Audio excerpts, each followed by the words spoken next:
الله وبركاته. أعوذ بالله من الشيطان الرجيم. بسم الله الرحمن الرحيم.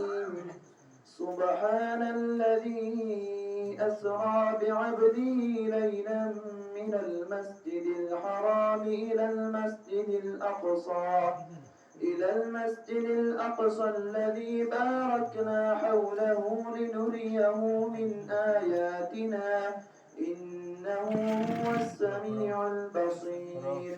وآتينا موسى الكتاب وجعلناه هدى لبني إسرائيل ألا تتخذوا من دوني وكيلا ذرية من حملنا مع نوح إنه كان عبدا شكورا.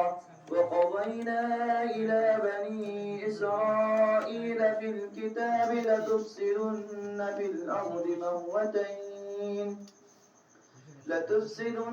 في الأرض مرتين ولتعلن علوا كبيرا.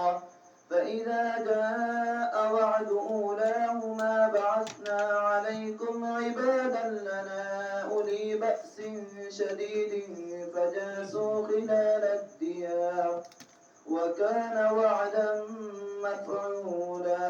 صدق الله العظيم.